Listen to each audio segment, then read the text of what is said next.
Сот бийлигинин беделин бекемдөө судьялардын профессионалдуулугу, алардын объективдүүлүгү жана адилеттүүлүгү менен байланыштуу. Судьянын жумушу эч качан оңой болгон эмес жана болбойт. Бардык учурларда ал жоопкерчиликтүү жана абдан оор болгон. Анткени Фемида өкүлдөрүнүн ар бир чечиминин артында адамдын тагдыры турат эмеспи? Андыктан мыйзам жана адилеттүүлүк үчүн милдеттерди аткарууда сот адилеттигин ишке ашыруу, сот бийлик бутагынын беделин жана коомдун ага карата ишенимин жогорулатууга өз салымын кошкон судьялардын бири Насиров Булан Насирович тууралуу сөз кылмакчыбыз. Кыргыз Республикасынын эмгек сиңирген юристи, юстициянын полковниги Насиров Булан Насирович 1932 жылы 5 майда Токтогул районунун Торкен айылында туулган. Көзү тирүү болгондо быйыл Булан Насирович 90 жашка толмок. Узакка созулган оорудан соң 2003 жылы 5-июнда дүйнө салган. Булан Насиров Ташкент шаарындагы юридикалык институтту бүтүрүп, Жалал Абад облусунун Ленин районунун прокуратурасында тергөөчү болуп иштөөдөн эмгек жолун баштаган. Жалал Абад облустук коопсуздук комитетинде жооптук кызматтарда иштеген. Талас, Ысык Ата райондорунун жана Ысык Көл облустук сотунун төрагасы болуп, эмгегин адилеттикке арнады дейт 47 жыл бирге өмүр сүргөн жубайы Анаркан Сүйөркулова. 62 жылдан 66 жылга чейин иштеди го дейм. 66 жылы Таласка жиберди, Талас народный суд болуп. 62 жылдан 66 жылга чейин ошол жакта иштеди го. 7 жыл иштеди. 71 жылдан 77 жылга чейин Ысык Көл областына облус сотунун члени болуп барды. Кагаздарында бар деген. Айерден 77 жылы Ысык Ата районуна келип, народный суд болуп районда иштеди. 82 жылда бияка келди. Бияка Бишкекке келди, член Кыргыз Республикасынын соту болуп. Андан 13 жыл заместитель председателя болуп иштеди. Булан Насиров өмүрүнүн акыркы жылдарында Кыргыз Республикасынын жогорку сотунун төрагасынын 1-орун басары болуп иштеп жүрүп, ардактуу эс алууга чыккан. Булан Насирович жубайы Анаркан Сүйөркулова менен 3 уул, 1 кызды тарбиялап, учурда 11 небере, 6 чөбөрөсү бар. Атабыздын көзү өтсө дагы элге өтөгөн эмгеги менен жаркын элеси эч качан унутулбайт. Адамдык бийик сапаты, айкөл кең пейилдиги, акылдын көзү таба билген нускалыгы бизди дайым алдыга сүрөп турат дешет балдары. Атабыз бизге жакшы тарбия берген. Өзү жумшак кишиле. Дайыма окула, билимдүү болула. Билимдүү болсоңор, жакшы иштейсиңер, элге жакшы иштеп бересиңер. Мен өзүм экономистмин. Bir karındaşım yurist ошол боюнча кетти. Мен болсо апамды жолдоп экономист болгом.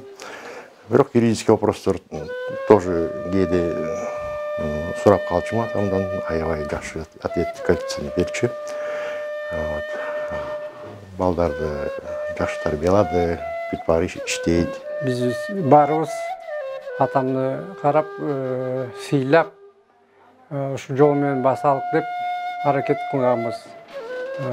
Ушундай балдарыбызга да ушундай пример, атамдан пример алгыла деп ушундай совет берип атабыз. Эми атам, конечно, кичине эртерээк кетип калды, ооруп. Так дагы жашамак эле, жакшы порядочный, профессионалдуу киши болчу. Достору да, коллегалары да мактачу эле. Булан Насировдун кичүү кызы Жылдыз Насирова нотариус болуп иштейт. Атасынын жолун жолдоп сот болууну эңсеген. Бирок Булан Насирович кызынын сот болушун каалаган эмес. Я самая младшая и единственная девочка в семье. У меня 3 старших брата. Я всегда хотела быть юристом, но почему-то папа... Мен өзүм кесибим боюнча юристмин. Атамдын жолун жолдоп сот болгум келчем. Бирок эмнегедир атам бул тандоомо каршы болуп туруп алдым. Сот болуу оңой эмес. Кыз киши үчүн оор эле болот дечем. Атам дайым айтаар элем, акчага такыр кызыкпа деп. Ушунча чынчыл, таза, айкөл жана калыс адам болчу. Ушул күнгө чейин аны билген, тааныган инсандар сенин атаң алтын адам эле деп айтса сыймыктанам. Булан Насиров 40 жылдан ашык сот тармагында жетекчилик кызматтарда эмгектенип, укуктук мамлекеттин калыптанышына, мыйзамдуулукту орнотууга жана сот адилеттигин чыңдоого эбегейсиз салымын кошкон. Ал дайым өзүнүн ишине так жана жоопкерчиликтүү караган судья мыйзамдуулуктун жана адилеттүүлүктүн ишенимдүү кепил экендигин коомго далилдеши керек деп айтканын кесиптештери али күнгө чейин эскерип жатышат. Мен Булан Насыровичти 1980 жылдан баштап билемин да. Ошол учурда мен Токмок шаардык сотунда судья элем. Булан Насырович болсо Исык Ата районунда райондук сотто соттун төрагасы болчу. Ошол убакта бир региондо иштеген, ал учурда область жок да. Биз түздөн түз эле республикага баш ийчүбүз. Анан бул жерден коллегияга келип калганда, совещанияга келип калганда көрүшүп, билишип жүрчүбүз. Улуу адам катары, белгилүү юрист катары билип жүрчү элек да. Андан кийин бул Кудайдын буйругу экен. А киши 86-жылы жогорку сотко судья болуп, андан кийин төраганын орун басары болуп шайланып келип калды. Мен 90-жылы жогорку сотко судья болуп шайланып келдим. Ошондон баштап ал киши ардактуу пенсияга чыкканча бир коллегияда иштедик. Ал киши түздөн түз биздин жазык иштер боюнча коллегияны башкарчу. Ошол жерде иштедик. Ал адамды кандай деп айтсам, өтө жогорку кесипкөй эле. Адам катары айтсам, жөнөкөй, улууга улуудай, кичүүгө кичидей мамиле жасачу. Анан кийин иштер болот да, ошо 90-жылдары бул Ош окуясы болуп кетти. Ошондо эң кыйын иштер каралды. Анда жогорку сот өзү биринчи инстанция катары иштерди карачу. Жалаң эле экинчи инстанция эмес, надзорлук инстанция эмес, биринчи инстанция катары иштерди түзмө түз карачу. Ошондо эң кыйын иштер болду. Анткени ал учурда өзгөчө жаза дагы бар болчу. Ал боюнча иштерди карадык. Канча деген иштер боюнча кыйынчылыктар туулду. Башка республиканын судьялары да келип карады, ал убакта жардам берип, бизди ушундай коогалаң кыйын болду да. Ошол учурда дагы ал эч бир сыр билгизбей, анткени көп оорчулук ошо кишиге түштү да. Жазык иштерди коллегиясын башкарыш ал оңой эмес. Ошондо да бир немесин билгизбей, бирөөгө мындай үнүн көтөрүп чыгарып сүйлөбөй киребиз да, болот ушундай кыйын иштер болот. Коллегиально чече турган иштер болуп калат. Биринчи инстанция карагандан биз президиумда карайбыз, андан кийин пленумда карайбыз, эки инстанция бар эле да анда жогорку сотто. Ошондо келип сүйлөшүп калганда дагы айтчу, кеп кеңешин айтып, бирок өзүнүн оюн ошо иштер боюнча эч кимге таңуулаш эмес да. Таңуулап сен ушундай кылышың керек деп айтчу эмес.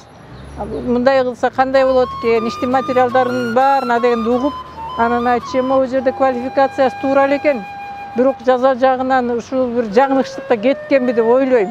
Ошо көз салгыла, элгинде убал соогун караш керек дечү. Жалаң эле тиги жазаланчу тарапта эмес, жабырланган тараптын да кызыкчылыгын силер эсиңерден чыгарбагыла.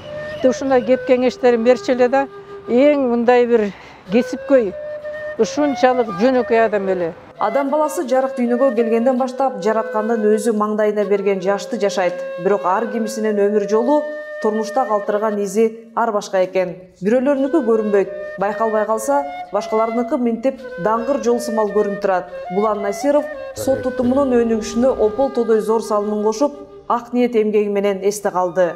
Булан Насырович инсан катары, кесипкөй катары, жетекчи катары, юрист катары, как казы катары да эң адилеттүү, бар жагынан түп келген, жүрүш-турушу жакшы, элдин, журттун, кесиптештеринин арасында кадыр баркы абдан жогору турган инсан болчу да. Характер болсо абдан эле жөнөкөй. Мен ойлойм жаш баладан тартып тиги улгайып калган киши болобу, башка болобу, бирдей мамиле жасачу да. Бир калыпта жүрүп, өзүнүн жүрүш турушу менен, кылган эмгеги менен бизге өрнөк болуп, бизге көп нерселерди үйрөттү.